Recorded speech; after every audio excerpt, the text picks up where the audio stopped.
Welcome everyone to part 3 of our look at the top 100 comics of 2017. Now in case you missed part 1 where we did numbers 100 through 51 or part 2 where we did numbers 50 through 26, then a card for them should be popping up right now. Go ahead, click on those, check out all the other books that we have talked about so far, and when you're ready, come back and return to this one because it's time to get into number 25, Mech Cadet U. This is a series about mankind being at war with a race of giant monsters from space. However, we have allies on our side. There is a race of living robots that come down to Earth and they bond with humans. And once they have bond with a human, that human can become their pilot. And Stanford U is a kid who wants nothing more than to be one of these pilots. There's even an academy that he's trying to join where they train people specifically to be the pilots of these robots. However, he's not lucky enough to go to that school. Instead, he is the son of the janitor at that school, meaning that he has to go around that school cleaning up everyone's messes while they all point and laugh at him. However, one day, when the newest batch of robots come down to Earth to pick their pilots, one of them lands way off course. And Stanford is the one who ends up discovering this robot, and that robot ends up bonding with him. So now, this kid, who was looked down on by everyone else and wanted nothing more than to go to this school, has gotten the golden ticket to become the next pilot. Now this series has a lot working for it. I really dig the art style. I think the character of Stanford is great. He actually made it into our top 10 characters of 2017 list. And the world that they built feels classic. It feels iconic. It's one of those books that you read and it makes you feel nostalgic even though this is something brand new. It feels like one part Iron Giant, one part Gundam, and a dash of Neon Genesis Evangelion all thrown into a big pot. But it doesn't feel like it's just copying any of those things. It still feels like its own thing. But the number one reason why this book gets so high on this list, I have described many books this year as having heart. But if I was only allowed to pick one book to get that description, it would be this one. This book is overflowing with heart. The relationship between Stanford and his mother is touching. The lessons that she tries to teach him and seeing how much she cares about him and wants him to be safe, you really do understand where they're both coming from.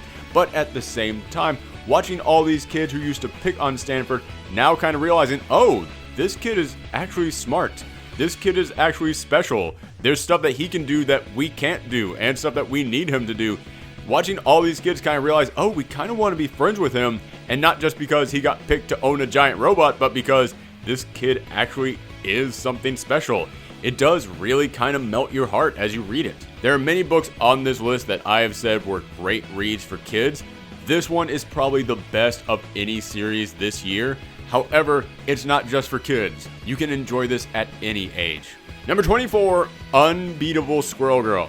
Every single year, I am shocked that this book continues to be this good. Not because I'm rooting against it or because, oh, it sounds too stupid and I don't think it should be this good. No, not that at all. I love this series.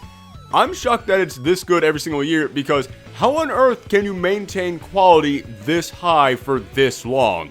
And it's not like this is a series that's just, oh, hey, she talks to squirrels and she fights criminals, hooray. No, this is one of the quirkiest, most unique series I have ever read in my life. You would think that after 3 years, a book couldn't continue to be this original and this unique with its sense of humor, and yet every single issue I pick it up and I go, I can't imagine anyone else ever writing anything like this. This is one of those lightning in a bottle series. Seriously, I have talked about over 75 issues so far this year, and yet I cannot think of the words to describe this sense of humor other than just quirky. It's the living embodiment of quirky. There is a moment in one of the issues where they just do beat for beat a scene from the old Justice League Unlimited cartoon, and it had me rolling as I was reading it. And that, to me, kind of sums up what I love about this series. It's very bizarre, it's jokes that you would not expect in here, and yet they're pulled off wonderfully, and it's jokes that no one else could do. I honestly think that is what makes this series so special. You cannot take the jokes from this book and put them in any other series out there. They would not work. You could not put any other writer on this book. They would not work. You could not pair them up with any other artist on this book. It would not work exactly the same. This truly is one of those special once-in-a-lifetime style series that you are never going to encounter anything else quite like it. Number 23, Dr. APHRA. Now, when Dr. APHRA popped up in the Darth Vader series when Karen Gillian was writing that book, I looked at her and thought, she is such a fun character, I kind of want her to get her own series. And this was the year when my prayers were answered, and I am happy to say this book did not disappoint. Not only does this book get on this list because Dr. APHRA and her entire supporting cast are some of the best ensemble characters I have read in any book this year. Seriously, the interactions between BT and 000 are some of the best exchanges between two characters that you will read all year. But the other reason why it gets on this list is because for so long people have looked over at Star Wars and said, yeah, I like this universe, but I want something different from it. Dr. APHRA is that something different. This is not a book about the Jedis and the Sith and the Empire and the Rebellion. This is not a book about heroes. This is not a book about villains. This is a book about a-holes. That's what this book is. And yes, I know they're all villains, but they're not the big, intimidating Empire. They are the dirty, backstabbing, grave robber style villains.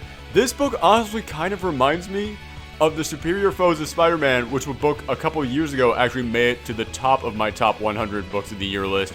Except just take that and put it in space. It is a book full of witty, quick-talking, clever villains, all just constantly trying to one-up each other while still working on the same team. And I know I'm making this sound almost like a comedy, and while it does have comedic moments, this book is actually full of some really chilling scenes. The moment this year in which 000 really revealed his big master plan, it made me look at all those times that I had laughed at that character and kind of regret it. It made me think, oh yeah, right, this guy was nothing to mess with. Number 22, Miss Marvel. Much like Unbeatable Squirrel Girl, this is one of those books where I am just constantly shocked every single time that I pick up an issue that the quality of this series after all these years has not dropped. This is a book that is still just as good as the first time that I picked up an issue, and that first issue was damn good. Kamala Khan this year continued her journey to discover what it really means to be a hero, and like many heroes, this was the year where she started to doubt herself, where she started to think, should I really be doing this? Should I really be Miss Marvel? And after everything that happened in Civil War II, yeah, it's very natural that that is what she would go through. However, G. Willow Wilson doesn't have this be some small thing where she doubts it and then at the end of the issue she realizes, oh, I have to be a hero again. This was a very slow build-up over the course of many issues. Watching her slowly doubt herself, watching her see friends betray her, watching her see her entire community in a brand new light, the community she had stood up to fight for over all these years, watching them now turn on her. Yeah, it was really kind of heartbreaking, but it made you want to cheer Kamala on even more when she decided to keep being a hero. But when it eventually reached that point where a brand new hero showed up in town and everyone instantly loved them and didn't care about Kamala, yeah, it made you kind of think, oh wow, so nobody even appreciates all the good stuff she's doing. This book is all about capturing not only the voice of a generation, but also capturing the voice of what it's like to be at that stage in your life where you really don't feel like you matter. Where it feels like, okay, is there anybody out there who speaks for me? Is there anybody out there who represents me? Is there anybody out there who really is going to stand up for me? And the important thing about Miss Marvel is that she was that one who stood up and said, yes, I'm going to do that for you. I'm going to be that voice of this generation, of these people. And this is the year where she kind of experienced that pain as well. She kind of experienced, oh, yeah, everyone's kind of turned on me and I don't really have anywhere else to go. Watching her downfall this year, it was heartbreaking, and it was pulled off better than almost any other series I've ever seen attempt this storyline. But again, that's not to say that this year wasn't fun as well. That's one of the amazing things about G. Willow Wilson on this book. She will make it get really serious. She will make it get kind of low at times and get kind of real and depressing, but it never gets so depressing that I don't know if I can keep reading it. She is still able to put in there that spark of life, that spark of energy that makes you want to keep fighting on, kind of like Miss Marvel herself. Number 21, Batman Creature of the Night. Many years back, Kurt Busiek did a series called Superman's Secret Identity, which was kind of a real-world look at what it would be like if you just happened to be Superman. If you were a kid who lived in a world where Superman was a comic book character, but then one day it kind of turns out that you are also Superman.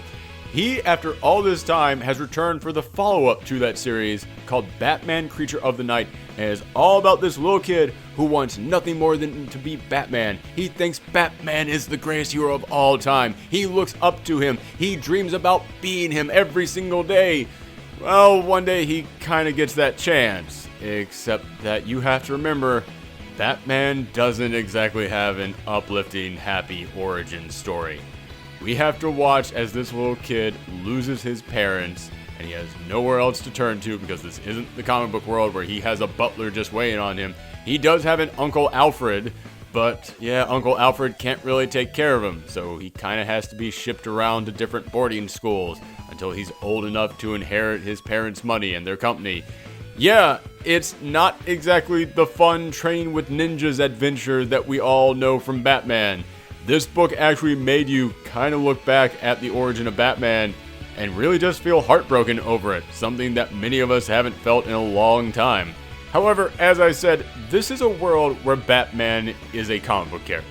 This is where he is a pop culture figure. He's not real, but this kid wants him to be real. He wishes for it. He hopes for it. He wants Batman to come in and save the day. He wants Batman to come in and catch these criminals who killed his parents.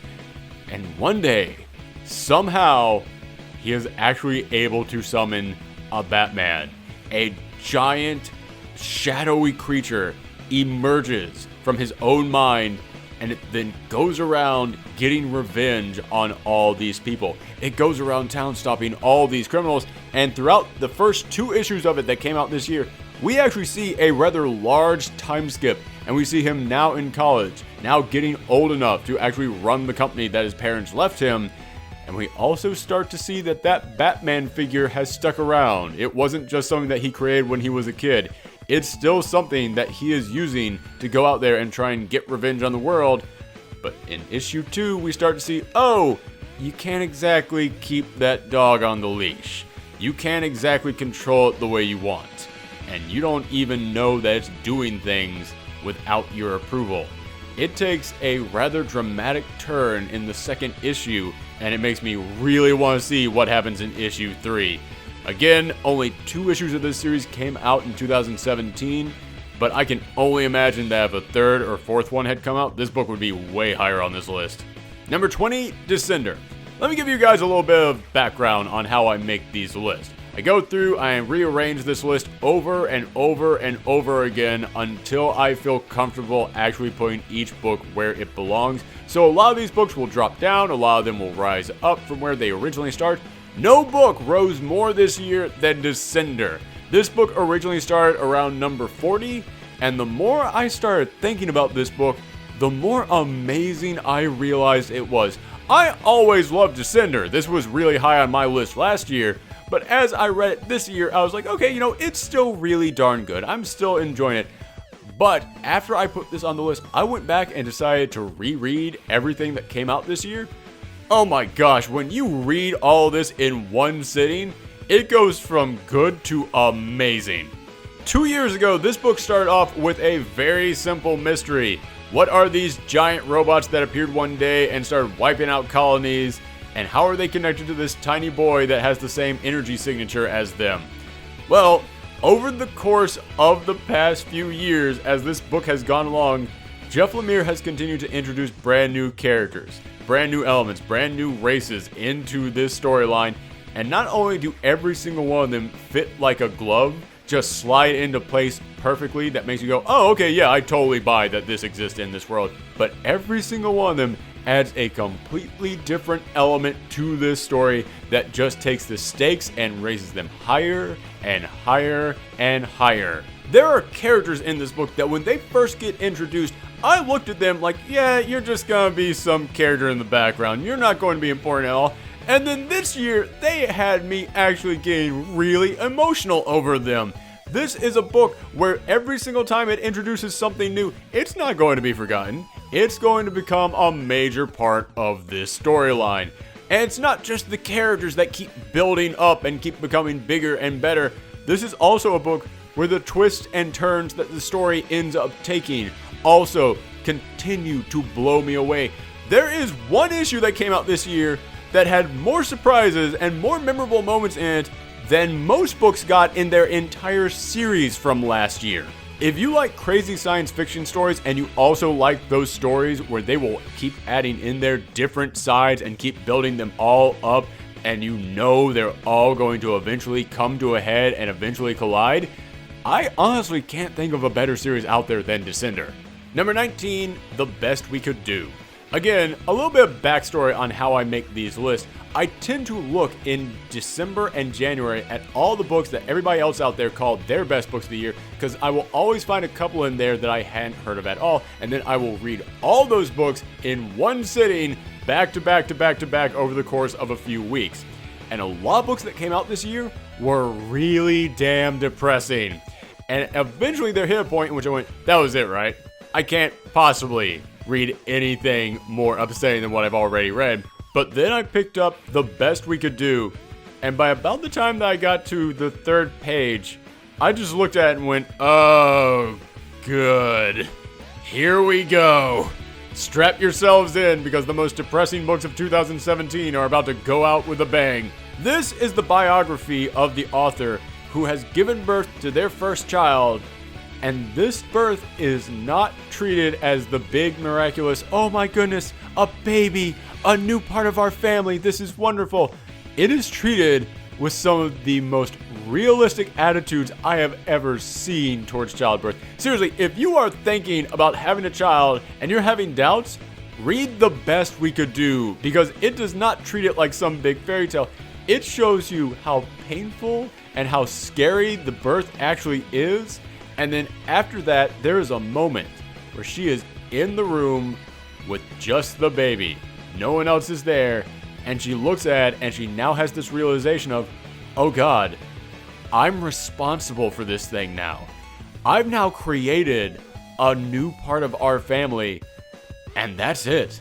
There is no going back on this. This is now our life forever. And I looked at that and I thought, I have never read any book that had this much stark realism to it when it comes to what it's like to have a child. I'm not saying that child isn't a miracle. I'm not saying that you can't have a child and think, oh my goodness, this is the greatest day of my life. I'm just saying it's also a massive responsibility, and this is one of the few books I've ever read where that was actually treated like that. But you might be wondering, well, why didn't she think it was a miracle? Why didn't she look at it as this big, wonderful thing? It then goes into the backstory of her mother and her father and all of her sisters and brothers, of every single member of their family, of how they were born. And yeah, it's never really been a big miracle. It's always kind of been, yeah, and then this horrible thing happened, this horrible thing happened. This one died. This one ended up rebelling against the family and never speaking to us again. Oh, there's another one that died. Yeah, this is a very complex look at what it's like to have a family that does kind of have a dark history. This is a look at what it's like to be part of a family where not everything always works out. And it does really let you know how that would weigh on you, how that then becomes a part of your life, how that is not something that you can then just shake off and just move on. This is something that is going to stick with her forever, and it's now leading into the birth of her first child. This is one of the most emotional stories about childbirth and about just creating and being part of a family that I have ever read. Number 18, Runaways. Now, I, like many people out there, absolutely love the Brian K. Vaughan Runaways series. However, ever since that ended, they've tried bringing the Runaways back over and over again, and honestly, it's just never worked out. It's never felt like a truly worthy successor to that series. It's never been able to capture the same voice. The characters didn't quite feel the same. It just wasn't what I wanted from a Runaway series. And yeah, the majority of the fan base has always felt the same about all those other Runaway series. However, this year, Rainbow Rowell teamed up with Christopher Anka to bring us the latest installment of the Runaways. Oh my god, the Runaways are back. This doesn't just feel like it captures the same voice as the Brian K. Vaughan Runaway series. This feels like a direct continuation. Like if you just ignored the name of the writers and you just kept reading straight from Brian K. Vaughan's run into this one, it would feel like it was that same book. And part of the reason why it feels like a continuation of that series is because the Brian K. Vaughan Runaway series was about something. It was about what it was like to be at that stage of your life where you didn't trust adults, where you were rebellious, where you wanted to fight back against a corrupt world. However, yeah, as you grow older, that's kind of fades. As you get older, you get more accustomed to the world. You start to go, you know what, things aren't that bad. And in this book, Chase, who had been living with the pain of what had happened to Gert for so many years, he finally rebuilt her parents' old time machine, went back in time, and saved her right at the moment of her death, bringing her a few years into the future. And now Gert, who was the most rebellious member of the Runaways, she's looking around going, all right, well, we have to gather back together. We're a family. We have to come back together, and we have to start fighting back against all these evil adults. And it's what it's like to look around at all your friends who don't have that rebellious spark anymore, and they kind of look at you and go, yeah, I'm actually at college now, and I'm not really doing that whole fight the evil adults thing. I got an apartment and a job now. I don't really have time to be fighting back against that. And, you say that all adults are evil, but, I'm kind of okay with this one, and I'm okay with this one, and yeah, I just don't really feel that way anymore. And this whole series so far has explored what it's like to be that rebellious person who has to realize all my friends have moved on beyond me. Like, Gertrude does come back, and you would think that she would be happy about that, but she's actually kind of more depressed than anything, simply because she does have to watch as all of her friends have now outgrown her. I honestly feel like this was a brilliant idea for this book, and as I said, like the Brian K. Vaughan run on Runaways, yeah, it actually had a purpose. It actually had a message. It was actually making commentary about growing up and about a different stage in your life that many people can relate to, and it was able to use the landscape of superheroes in the Marvel Universe to be able to do that. Number 17, Batman. Now, I am honestly shocked that this book got up here this high, because at the beginning of the year, I didn't even think it was going to make it onto this list at all, because the Tom King Batman has always gone back and forth between, oh my gosh, I love this, and ooh, I don't know if I want to keep reading this book. And this year started off with the Bane storyline, and that storyline was great, and then I didn't really enjoy the ending of it. But then it goes into this little two-part storyline between Batman and Catwoman, and oh my gosh, I love that all over again. And then it goes into the Button storyline. And yeah, that part you can't really point at Tom King and say, well, that was all him. He did that. No, it was him and Joshua Williamson working together with Jeff Johns, giving them instructions. But then after that, Batman ends up proposing to Catwoman. One of the most shocking and important moments in any comic book that I have read this year. And it goes right from there into a story about Batman's past, where he is going to reveal the worst thing that he ever did. And it's the War of Jokes and Riddles. And the first issue of that I thought was amazing. It was setting up why the Riddler and the Joker were having to go head to head, what they were going to battle over, and I was looking forward to that so much.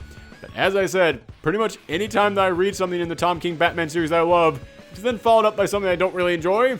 And after that great first issue, this book got weird. It then just started jumping around all over the place from one character to another, showing the War for Jokes and Riddles building up and actually being fought out. However, we didn't actually see all the cool stuff. This book was mostly just Batman referencing all the stuff that we really wanted to see in a big crossover. This Batman series almost felt like a tie-in book for an event that didn't exist. We just kept seeing Batman talk about everything going on without us actually getting to experience it. And we really wanted to experience it. And then every now and again, it would just stop for no reason to focus on Kite Man, giving us the origin story of one of the lamest Batman supervillains of all time. And it tried to be so serious and so dark with it that I kept honestly wondering, is this supposed to be a joke? Is this supposed to be real? Are we supposed to actually be feeling something here? Or are we supposed to be laughing at it? I don't know what you're doing. So yeah, I honestly did not think I was going to put this book on this list. But there came a moment in this series in which I was reading about how the two sides of the Joker and the Riddler had split Gotham apart, how it was warring factions going back and forth at each other, and Batman was caught in the middle, and he was trying to decide, okay, I have to end this, I have to decide who I am going to give my support to. I have to decide which side of this I am going to back in this huge battle. And then it made me remember Tom King was a CIA operative over in the Iraq War. And that's when I realized what he was doing in here. This was all a massive metaphor for his time in the Iraq War. This was a big story about warring factions, ripping this land apart, just dividing it all over. And Batman, the one in the middle, had to decide who he was going to support, who he was going to give his forces to, who he was going to give his money to. And when I realized that's what Tom King was doing with this, I looked at it in a whole new light, and I actually found it to be pretty damn bold. I actually thought that this was kind of a brilliant idea, that he took the landscape of all the villains in the Batman universe and used it as a metaphor for a very real thing that Tom King went through and pretty much the entire world went through for many years. So okay, that's starting to turn this series around, but then still, what's the deal with Kite Man? Why is Kite Man such a big part of this? And yeah, I still don't know if I can fully be on board with this, but then it reached the finale of this, in which the Riddler has to go up against the Joker with Batman there. It's a 3-person brawl for all, but the reason why Riddler's forces have suddenly been decimated is because Kite Man ended up betraying the Riddler because the Riddler was responsible for the death of his son. And then there comes a moment at the end of this when they're in this big battle when the Riddler just goes, all right, fine, I give, whatever. Listen, is the Joker laughing? Because that was what caused all of this. The Joker could not laugh anymore. He didn't find anything funny because he couldn't figure out how to crack Batman. And then the Riddler reveals he staged all of this. He set this entire war up and provoked the Joker into going into a big battle with him, tearing the entire city apart, and then he purposely did all this horrible stuff to Kite Man and implanted all these little ideas for him to become a supervillain based around kites, the dumbest idea you could imagine, all to create this incredibly tacky and stupid supervillain, just so that then Kite Man could betray him. The Riddler knew what was going to happen the whole time, but he let it happen because he thought, I'm going to create the dumbest supervillain of all time, and then purposely lose to him in this big battle that had been building up this entire time. Because Batman, listen, you're nice and all, you're a detective who dresses like a bat, that's fine. But the Joker cannot laugh. That's a riddle that I want to crack. So when you then look at and you reveal all this stuff with Kite Man that made no sense, came full circle, and they had been building this up the entire time, I was honestly stunned. It was like my usual suspects turn around and suddenly everything means something different moment. That is when I look back at this entire event and I realized, okay, not only were you trying to make this a personal story about stuff that you went through, and a story where Batman served as a metaphor for something far larger than just Batman, but also all the stupid stuff in here that I wasn't enjoying was for a purpose. And also, I wasn't really digging the fact that Batman was like a side character in this massive storyline, that we were seeing things through Batman's point of view, and Batman wasn't seeing all this big, huge stuff. So all the major events were happening off screen. But the Riddler summed that up in one line where he just said, this isn't about you. You think this is all about you? No, I've got other stuff going on aside from just being obsessed with Batman. And it was in that moment where he just told Batman, this isn't about you, that I thought, oh my god, this is the most three-dimensional the Riddler has ever been. With one line, the Riddler comes in and basically says, yeah, I'm a living thing that exists when you're not on panel, Batman. I have my own storylines going on, and sometimes they don't have to revolve around you. I actually found that to be really fascinating, and it made me again look back at a huge problem I had with this storyline and completely rethink it. It all came back. I was honestly stunned. So that got this book a little bit higher on this list. It got pretty high, but the reason that it is this high is because after that storyline wrapped up and Catwoman accepted Batman's marriage proposal and she became a permanent part of this series, oh my god, she added so much life to this book. She added an energy, a spark to this series that has not been here in so many years. For years, Batman has been getting darker and darker and more seriously dark and darkly serious. Catwoman came in and went, Bruce, you can have fun. Just enjoy yourself every now and again. She added fun back into the Batman series, and I didn't realize how much I was missing that until I read this. Watching her actually convince Batman that he and Superman are friends and Superman deserves to know about him getting married, that was a marvelous 2 issues. And also just watching Damian have to accept that his father is getting married, yeah, that was a great moment for everybody as well. And then watching Catwoman having to confront Talia al Ghul, oh my goodness, that was something that I don't know if we've ever seen that, but we really should have by now. I have no idea if this marriage is going through or not, but I pray that it does, because ever since the 2 of them got engaged, holy cow, this book has just become everything I've been waiting for in a Batman book. Number 16, Nova. And the winner for the book that everyone forgot existed, but really needed to remember because holy cow was it damn good, goes to Nova. This was the year when Richard Rider returned, but they did not decide to push Sam Alexander aside. This book focused on both of them equally, and I'm so glad that it did, because both these characters grew and were explored so much just through their interactions. But each of these characters really did add something different to this storyline. Richard Rider came back and he got to see how different the world was that he left. There's a wonderful moment in which he meets the champions and he finds out how many new heroes are out there. I mean, just the interaction that he has with the time-displaced Cyclops from the past was one of the best lines in any book I've read all year. But at the same time, we also get to see Sam Alexander just being a kid, which that's what the Sam Alexander Nova series should be. This made me feel like I was reading some really touching 1980s kids action film, something like The Goonies, except with superpowers, just in the little bits that I was reading with Sam Alexander. But this book went from a great story about 2 different characters coming together and interacting for the first time, and it turned into something really special when it hit its finale after they had to reveal how Richard Rider returned from the Cancerverse. They revealed, yeah, it wasn't exactly like he came over just fine. He had to make some sacrifices. And seeing Sam have to go and fully rescue Richard Rider, seeing the 2 of them have to fight off the Cancerverse, seeing the 2 of them have to save each other, it was one of the best superhero moments of the entire year. Just that moment of, these 2 guys are heroes, they're gonna go and stop this unstoppable evil force. It's exactly what you want to read out of a Nova book.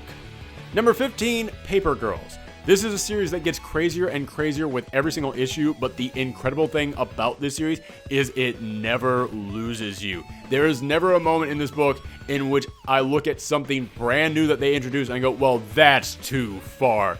This book comes up with completely insane ideas in every single issue, whether it be time-traveling clones, crazy conspiracy theorists who are the only ones with the answers that can help you, or giant mites that are destroying the entire town while Gundams fight each other. Yeah, this book can throw everything at you, but make it feel hectic in the best way. These are about these girls who are time traveling and trying to figure out where they need to go and what they need to do next, as all of these time traveling armies and law enforcement agencies and rebels are closing in on them. They got thrown smack dab into the middle of a war that's been brewing for centuries in the future that they never even knew existed. And yeah, this feels like being thrown into the middle of something that crazy. This feels like the story of characters who have to run from one thing to the next, and they don't know if they're going to save themselves. They don't know the way back. This book reaches that point of almost feeling hopeless, of almost feeling like there is no way to return home, but you never lose that. You never lose that hope of, okay, things can still work out. And one of my favorite things about this book from last year is seeing how these characters started to learn information about their future selves. We got even more of that this year, and it was so bizarre, the little bits that we got. It's not the dark, morbid stuff that we got in the previous year. This was stuff that made me actually question, oh my god, what is going to happen to these girls? And that's exactly what this book should make you ask.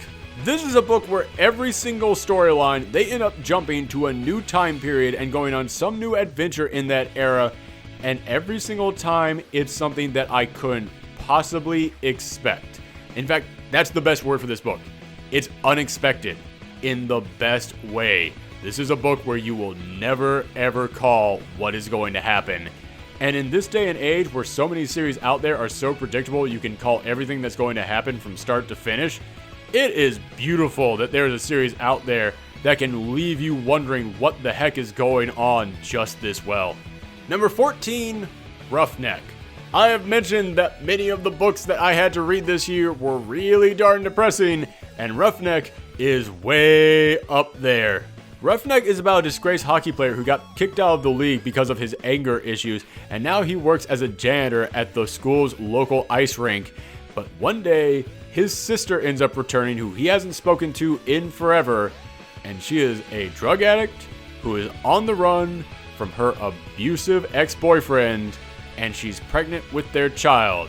So now, this guy who is just a bubbling kettle of rage, a guy who can't even go a day without having to kick the crap out of someone, has to now take care of someone. He has to take his sister up to a cabin way out in the woods where she can't escape and just basically let her detox herself. He has to basically watch over her as all these drugs are making their way out of her system, all the while her abusive boyfriend is heading towards town. And you know, eventually those two are going to collide. And this guy has screwed up so much in his life, you know, one more fight could be the end of him. One more fight could land him in jail. One more fight could possibly kill him. You don't know how this storyline is going to end, but where it ends up going, it is such a moving moment. It is so touching. It is a moment that really shows amazing character development, because this is a character who really explores why he is angry. It gets to the root of all that, and it all comes up to that moment in which he has to choose, what is he going to become? What is he going to do with the rest of his life? Number 13, Spencer and Locke. Hey, you ready for a concept that you never thought you would ever hear? Spencer and Locke is the dark, gritty, real-world take on Calvin and Hobbes. I know, it sounds like that shouldn't work, but it's actually kind of brilliant. This is a look at what would happen if Calvin, or Locke, created Hobbes, or Spencer, not because he was a kid with an overactive imagination, but because he needed a friend to escape his dark world. This is a kid whose father was a no-show, he is beaten up every day at school, and his mother is so abusive she beats him to within an inch of his life on almost a daily basis. Locke created Spencer not so that he could have some magical panther to go on mystical adventures with. No. He created Spencer so that someone would stop him from killing himself. This book gets that dark. However, that's not what this series is about. That's the origin of this character. This is what happens to that character 2 decades down the road when he is now a hard-boiled, gritty detective, but because of the messed up past that he had, he still sees his imaginary friend. He still carries this tiny stuffed animal around with him on every single mission he goes on, and Spencer is there with him on every case. The two of them have to work together to solve these crimes. And again, this sounds like a crazy concept, but this book gets so dark that you feel bad for laughing at that concept. This book gets so serious and so morbid at times that it makes you go, oh wow, this was actually inspired by a children's comic strip? But it doesn't feel like it's just shoving it in your face. It doesn't feel like it's just going in there and going, let's see how messed up we can make Calvin and Hobbes. No, it feels earned. It feels honest. It feels like they are creating a world where, yeah, you just believe all these characters. You don't even look at them anymore as being interpretations of other characters from another source. You look at them as their own thing. And the series was only 4 issues long, and the first 3 issues were some of the darkest books I have read all year, all leading into the 4th issue, which has a moment in there which was actually one of our top 10 moments of 2017, and it's a moment where they take everything that had been building up, all this dark backstory, and in one moment, they are able to turn it all around to make something that made me want to stand up and cheer. As I said, the moment that it all turns around, that was in our top 10 moments of the year video, and for that video, I did have to spoil what happened, but if you don't know what happens already, don't let anyone spoil that for you. That moment is brilliant, and it's one of the reasons why this book gets this high on the list. Number 12, Kill or Be Killed. Now, when I was putting together our list of the top 100 comics for last year, that's when I originally read Kill or Be Killed, but I didn't return to this book until it was time to make the list for this year, and when I went back to that book, oh my gosh, I forgot how good it was. This is a story all about a man who one night when he is really depressed decides to kill himself, but then he changes his mind at the last second, but it's too late. Yet somehow, he survives the jump that he takes, and when he wakes up, he sees a demon standing in front of him, telling him the reason he survived was because of him. This demon spared his life. However, if he wants to go on living, he has to kill one person a week. Otherwise, the demon will come back and murder him. And of course, in the beginning, he doesn't believe this, but as he gets sicker and weaker as the week goes along, he starts to wonder if it's real. And then after he kills his first person, suddenly he feels all right. He feels great. He's full of energy and life again. And that's when he realizes, oh crap, I now have to kill someone every single week if I want to go on living. It's a very complex situation that he finds himself in, but he decides he is only going to hunt down evil people. He's going to hunt down bad people who are doing terrible things to others. And this leads to him having to become a vigilante. And it's one of the most real looks at what it would be like to be a vigilante that I have ever read. It shows him trying to find bad people and realizing, yeah, they don't just run around in costumes declaring themselves to be evil masterminds. No, it's really hard to find crime. Most crime that happens is right place, right time, and then they're out. And then, even if I do find them in the right place, right time, there are witnesses. How do I get around that? There are ways of being traced. How do I get around that? The amount of research that Ed Brubaker must have done in order to write this series is actually kind of disturbing. I don't want to ask questions on how he knows all this stuff. The best way that I can sum this book up is imagine the Punisher, except imagine that instead of him going out there for revenge for what happened to his family, he's doing this for survival. He is in a much more complicated situation because, yeah, he doesn't want to do this. He knows it's wrong and terrible. However, this year, after he kills his second person, and he actually sees good come from that, he sees all these other terrible people getting arrested because he took out this one person, he starts to kind of get corrupted by this whole situation. He starts to look at this situation like, oh man, maybe I actually am destined for this. Maybe I actually should be doing this. And I'm not going to spoil where this series goes, but eventually you realize, oh, he's going crazy. This is the start of the downfall of a human being. This is not treating this like, yeah, man, if everybody just went out there and just took up vigilante justice, then everything would be okay. No, this book really does paint a picture of, yeah, this guy is demented. This is insane. And the way that it was able to just very slowly slip that in there and just let you, the audience, slowly come to that realization of, oh, this is a bad guy. It's actually one of the best slow burns I've read in a book all year. And now at number 11, the last book we're going to talk about today, something completely different, The Flintstones. I'm sure there are still some naysayers out there. I'm sure there are still some people out there that hear the Flintstones are this high on the best books of the year list and you think, what are you, insane? Like Yabba Dabba Doo, Fred Flintstone, Dino, they're this high on the list? You guys have not read the new Flintstones book. You see, the Flintstones were created to be commentary on modern day culture, except that modern day culture is now like 60 years old. This is the true successor to what they were meant to be. However, they don't make this entirely all ages friendly. Don't get me wrong, it's not like this is the dark, gritty reboot of the Flintstones. No. Taking one childhood property and doing that on this episode was enough. This book is still hilarious. This book is still charming. This book is still appropriate for pretty much everybody out there. However, this book also doesn't hold back. This book takes on everything. It takes on politics. It takes on science. It takes on religion. The long-running joke in this book about the creation of God and the creation of the church. It is one of the most shocking bits of commentary I've read in any book this year. That's honestly the best way I can describe this series. Shockingly bold. The stuff that it takes on in this series is stuff you wouldn't expect from any book, let alone the Flintstones. But it's not like this book is Fred sitting down and staring you directly in the face and then just saying, here's the message. This is what I'm trying to say. No, this is still a story about a family. It's still a story about a husband who loves his wife, and they both love their kid, and they're all coming together, and he loves his best pal Barney from next door. It's all about people who care about each other, living their day-to-day lives.